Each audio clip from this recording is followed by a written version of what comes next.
Herkese merhabalar arkadaşlar. Kanalımıza ve videomuza hoş geldiniz. Bugün sizlerle çok sevimli ve çok kolay bir amigurumi tarifiyle beraberiz. Dilerseniz videomuza geçelim. Evet arkadaşlar, gördüğünüz üzere rulo pastamızı yapmak için en az iki renge ihtiyacınız var. Dilerseniz pembe renkte katarak 3 rengi çıkartabilirsiniz. Ama örneğimizde herhangi bir değişiklik olmuyor. Sadece bir ek yapmış oluyorsunuz. Biz iki renk kullanacağız. Kırmızı ve krem renklerini. Ve iplerimize uygun bir tığ ve dikiş yapmak için de bir tane iğne ihtiyacımız var. Ve tabii ki de bir makas ihtiyacımız var arkadaşlar. Dilerseniz yapım aşamasına geçelim. Rulo pastamızı yapmaya kırmızı ipimle başlıyorum ben. Siz dilerseniz pembe renkle de başlayabilirsiniz ama kesinlikle krem renkten başlamayacağız. Kırmızı veya pembe. Şöyle bir sabitleme yapıyorum önce. Ve ardından arkadaşlar 41 adet zincir çekeceğiz. Şöyle 1, 2, 3, 4, 5, 6, 7, 8, 9, 10, 11, 12, 13, 14, 15, 16, 17, 18, 19, 20, 21, 22, 23, 24, 25, 26, 27, 28, 29, 30, 31, 32, 33, 34, 35, 36, 37, 38, 39, 40 ve 41. Şimdi gördüğünüz gibi şöyle 41 adet zincir yaptım. Şimdi ise bu 41. Zincirimi atlayarak 40. zincirime geliyorum. Şöyle geçiyorum. Ve bir ilmek alarak sık iğne yapıyorum arkadaşlar. Bu şekilde sıra sonuna kadar birinci zincirimize kadar 40 adet toplamda sık iğne yapacağız. Zincirlerimizin hemen şu kısımlarına batıyoruz. Herhangi bir şöyle zincirimizi çevirip de orta kısımlarına batmıyoruz. Düz örüyoruz. Bu şekilde.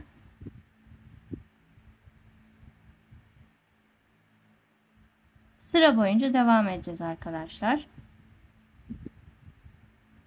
Dilerseniz sıra sonunda görüşelim. Çünkü çok basit. Çok da vaktinizi almak istemiyorum. 40 adet dediğim gibi sık iğne olmuş olacak. 39 adet sık iğnemizi yaptıktan sonra arkadaşlar şöyle bir adet zincirimiz kaldı. Onu da yaptığımız zaman 40 adete tamamlamış oluyoruz. Bu şekilde sıra boyunca sık iğnelerimizi ördük. Şimdi bir üst sıraya geçerken bir adet zincir çekiyorum. Şöyle örgümü döndürüyorum. Çekmiş olduğum zincire değil de hemen yanındaki sık iğneme batarak bir üst sıramın ilk sık iğnesini yapmış oluyorum. Bu şekilde devam ediyorum. Sık iğnelerimi hiç artırma eksiltme yapmıyorum. Yine 40 adet sık iğne yapacağım. Sıra sonunda da zincir çekerek bir üst sıraya geçmiş olacağım arkadaşlar. Birinci sıram bitti gördüğünüz gibi. Toplamda 7 sıra yapacağız. Ve bunun için de 6 sıra boyunca daha öreceğiz arkadaşlar. Dediğim gibi hepsi aynı şekilde bir zincir çekerek üst sıraya geçiyoruz. Ve 40 adet sık iğnemizin sayısını koruyoruz. Eksiltme ya da azaltma yapmıyoruz. Ben bu sıralarımı ördükten sonra tekrar sizlere dönüş yapacağım. Evet arkadaşlar, kırmızı parçamın örüm aşaması bitti.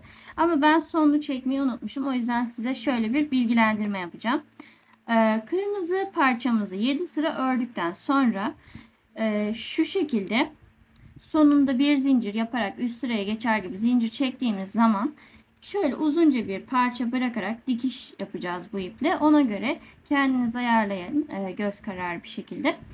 Bir miktar ip bırakarak kesiyoruz ipimizi ve şöyle ilmeğimizi çekerek bitirmiş oluyoruz. Bu şekilde olmuş oluyor. Rulo pastamızın bir parçası daha vardı biliyorsunuz. O da krem rengiyle yapılacaktı. Onu da ben şöyle örüp geldim. Çünkü aynısını yapacağız. Bunda 41 adet zincir çekmiştik.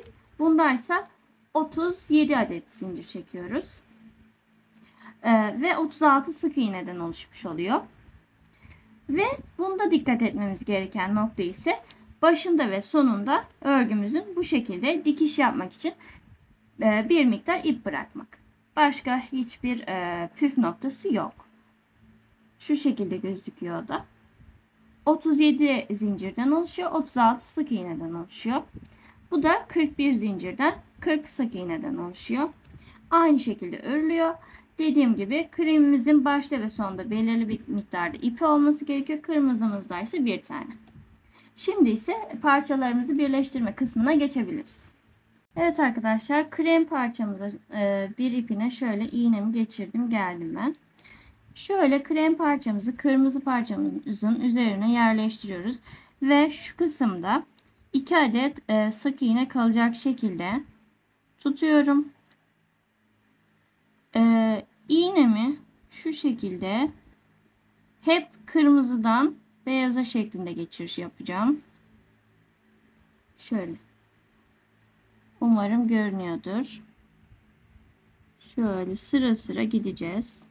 Atlama yapmıyoruz. Tek tek bu şekilde geçiş yapacağız.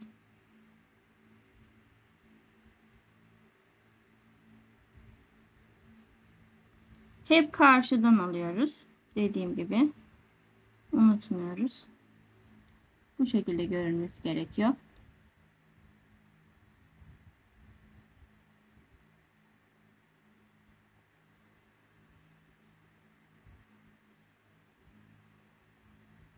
Evet.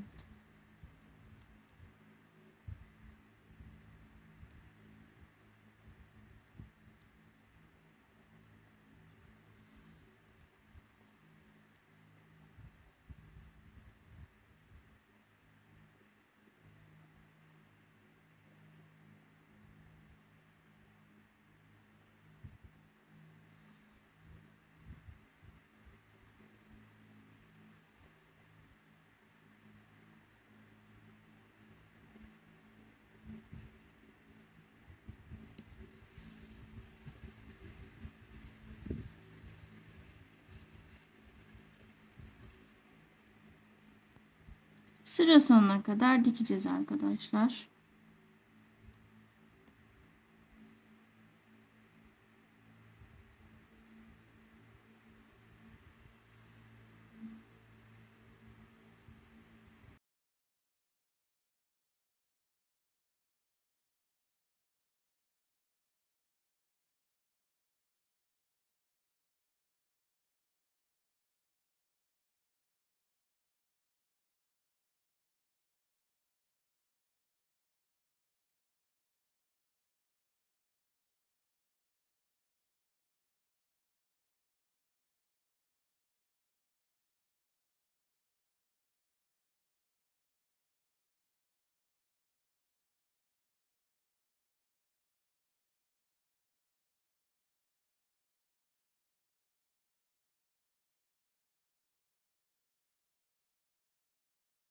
Evet arkadaşlar, krem parçamızı kırmızı parçamızı birleştirdikten sonra rulo pastamızın asıl şeklini vermeye geldi sıra. Gördüğünüz gibi dikişlerimiz bitti ve bu şekilde gözüküyor. Şu şekilde.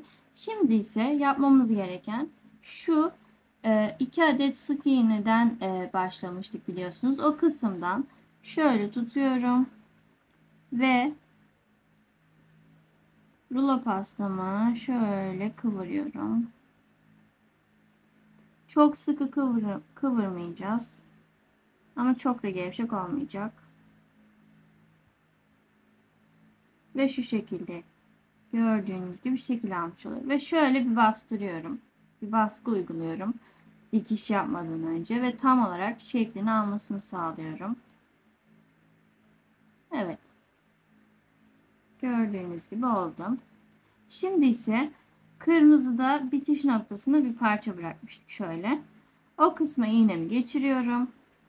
Ve şu kısmı şu pastamızın şu gövde kısmına dikiş yapacağız.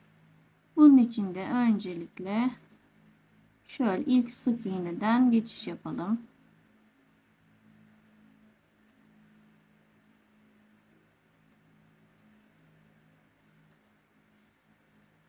Evet. Gördüğünüz gibi hiçbir belirginlik olmadı. Biraz önce kremle kırmızıyı dikerken gibi hep aynı yönden dikmeyeceğiz bu sefer. İpimiz bu taraftaysa bu taraftan karşıya geçiş sağlayacağız. Şu an yaptığım gibi. Bu kısım biraz zorlayabilir. İpimiz uzun olduğu için ve kalın bir şeyi diktiğimiz için, parçayı diktiğimiz için. Şimdi ise ipimiz bu tarafta gördüğünüz gibi. Bu taraftan giriş yaparak karşıya geçiş sağlıyoruz.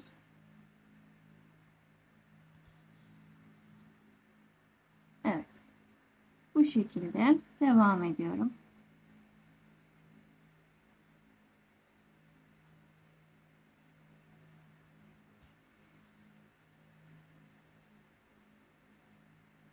Bakıyorum şeklimde bozulma var mı? Yok. Koruyoruz hala şeklimizi.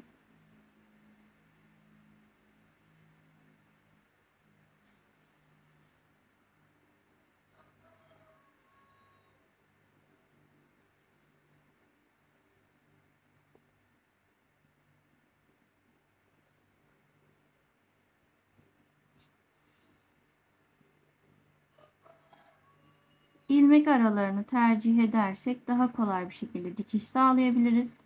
Sık iğnelerin ortalarına denk getirdiğimizde biraz zorluyor arkadaşlar. Buna dikkat edersek kolay bir şekilde dikiş yapabiliriz. Evet, bu şekilde neredeyse bitti. Şöyle son hamle olarak da önce şuraya geçiş yapacağım. Ardından da şu uç kısmını alacağım.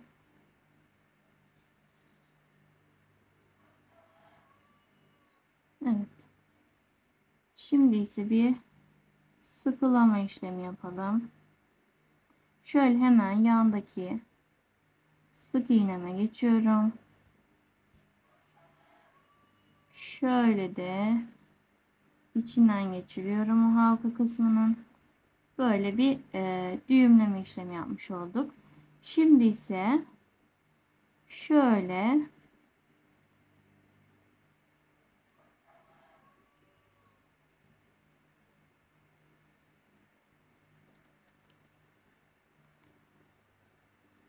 tam pastamızın orta kısmından gelecek şekilde ipimi çekeceğim. Bu şekilde hem bütün bu katladığımız kısımları birleştirmiş olacağız. Hem de burada kötü bir görüntü olmuş olmayacak. Burayı da dipten kestiğimiz zaman içe kaçacak biraz ki tertemiz bir görüntü elde etmiş olacağız arkadaşlar. Şöyle keseyim ben. Evet, dipten kestim. Gördüğünüz gibi hiçbir şekilde hoş olmayan bir görüntü yok. Öyle söyleyeyim. Burada da herhangi bir dikiş kalıntısı olmamış oldu. Ve pastamız bitmiş oldu arkadaşlar. Şöyle yandan görüntüsü bu şekilde. Şöyle de koyacağız. Dilerseniz süslemeler de yapabilirsiniz pastanıza. Vişne gibi mesela. Üzerine bir çilek gibi bir şeyler örebilirsiniz eğer dilerseniz. Ben örmemeyi tercih ettim. Çok basit olmasını istedim. Bu objemizi Dilerseniz anahtarlık olarak, dilerseniz çantalarınıza aksesuar olarak kullanabilirsiniz. Dilerseniz de hiçbir aparat vesaire bir şey takmadan çocuklarınıza oyuncak olarak da kullanabilirsiniz arkadaşlar. Videomuz bu kadardı. Umarım beğenmişsinizdir ve anlaşılır bir şekilde anlatabilmişimdir umarım. Bu şekilde videolar gelmeye devam edecek. Eğer bu tür videoları seviyorsanız bizi takipte kalabilirsiniz. Kanalımıza abone değilseniz, abone olursanız çok mutlu olurum. Videomuzu da beğendiyseniz beğen butonuna basarsanız bizi çok mutlu edersiniz. Gelecek videolarda görüşmek üzere. Hoşça kalın, sağlıcakla kalın.